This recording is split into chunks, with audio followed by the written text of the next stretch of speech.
Poland says a Russian-made missile has killed 2 people on its territory, but US President Joe Biden says it's unlikely the weapon was fired from Russia. Wrangling over a final statement continues as events in Ukraine overshadow the last day of the G20 summit. At least a dozen regions have been hit across Ukraine as Moscow targets the country's energy infrastructure, leaving half of Kyiv without power. Former US President Donald Trump launches his 3rd bid for the White House, despite poor midterm results that many Republicans have blamed on him.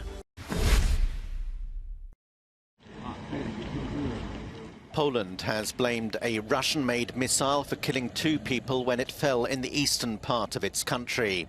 However, its foreign ministry has not said who fired it.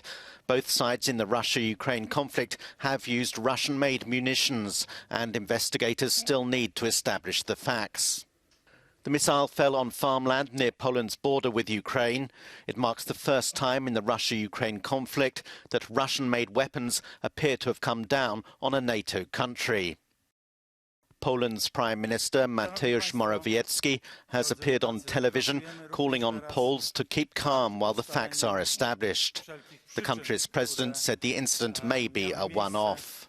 It remains unclear whether the missile was fired by Russia or if it resulted from Ukraine's anti-missile defense system shooting down a weapon. In connection with the current situation that we had foreseen, a government spokesman said, procedures have been implemented, including, among other things, a decision to increase the readiness of some combat units and other uniformed services in our country. The Russian Ministry of Defense has called the alleged fall of Russian missiles a provocation and has strongly denied being behind any strikes on targets near the Ukraine-Poland border, saying that photos of purported damage have nothing to do with Russian weapons. NATO ambassadors are to meet today at the request of Poland on the basis of the alliance's Article 4, which allows members to raise issues related to their security. Warsaw did not mention Article 5 of the treaty, which states that an armed attack on one member is an attack on all.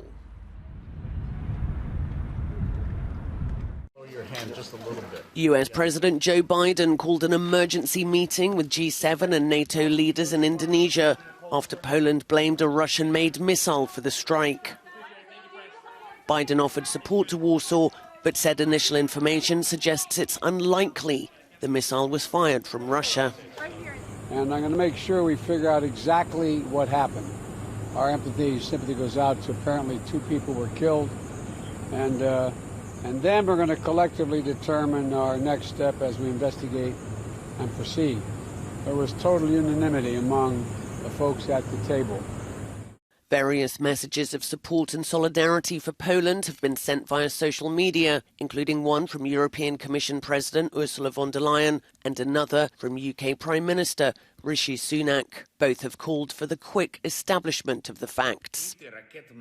Ukraine's President Zelensky has described the missile strike on Poland as a very significant escalation of the war.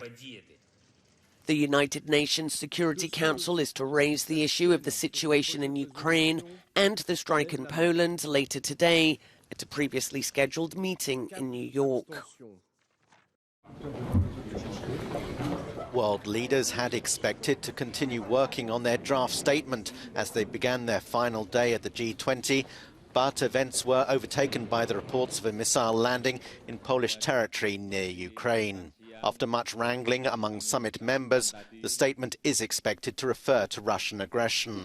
Before leaving the summit, Russia's representative, Foreign Minister Sergei Lavrov, had described the draft declaration as having been politicized by Ukraine's Western allies. G20 members have been grappling with a whole raft of issues, from raging inflation, food insecurity and hunger to the consequences of climate change. The jury is out on whether anything has been achieved. There is agreement, though, on the fact that Russia's invasion of its neighbour has rattled the global economy, and much of the world will be reeling from its effects for some time to come.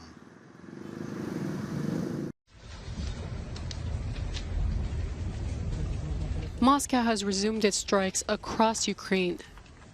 targeting the country's energy infrastructure again.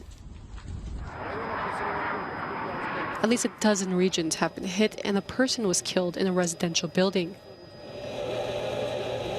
Half of Kyiv is without power, and the situation in the capital is critical. Numerous cities across the country have been hit. The attacks come a day after President Zelensky's emotional visit to liberated Kherson.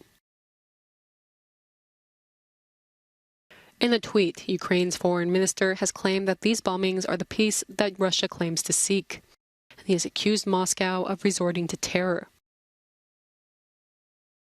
The deafening noise of the bombs in many Ukrainian cities contrasts with the quiet of the nearby town of Novkhovka, occupied by Russia.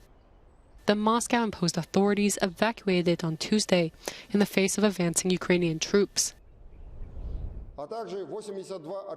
Meanwhile, Moscow continues to claim that everything is going according to plan. Its troops have made advances in the Donetsk region. In Kherson City, the story is different. The withdrawal of Russian troops have allowed families separated by the war to see each other once again.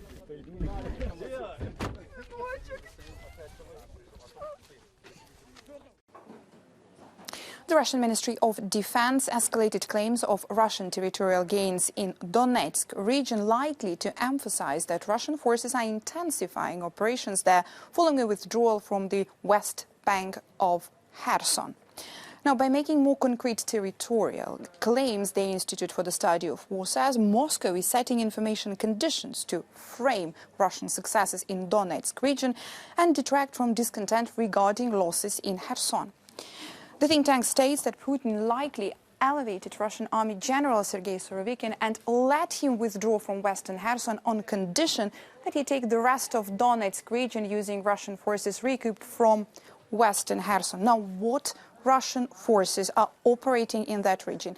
The Institute for the Study of War say they include conventional units of the regular Russian armed forces, mobilized servicemen, Wagner private military company troops, Russian volunteer reserve boss, militia units from the so-called Donetsk and Luhansk People's Republics, soldiers from Ramzan Kadyrov's Chechen units, and volunteer battalions. Now, this weird mix of Russian forces will likely make some gains through sheer weight of numbers, but Ukrainian defenders, likely reinforced, will most probably force it to halt over the next few months, not far from its starting points. And meanwhile, in the south, the UK Defence Ministry says with the abandonment of Kherson City, Russia has made the Azov Sea port town of Henichisk its temporary capital of the occupied region. Russia will likely also redeploy military command units to the Henichisk area. It is well positioned to coordinate action against potential Ukrainian threats from both Kherson City in the west or via Melitopol to the northeast, and to receive reinforcements from Crimea. And above all, it is currently out of range of Ukrainian artillery systems, which have inflicted heavy damage on Russian field command posts. Donald Trump is to mount a third White House campaign, launching an early start to the 2024 presidential race. He made his much-expected announcement from his home in Florida. The former president has massive campaign funding and remains hugely popular with the Republican base. In order to make America great and glorious again, I am tonight announcing my candidacy for President of the United States.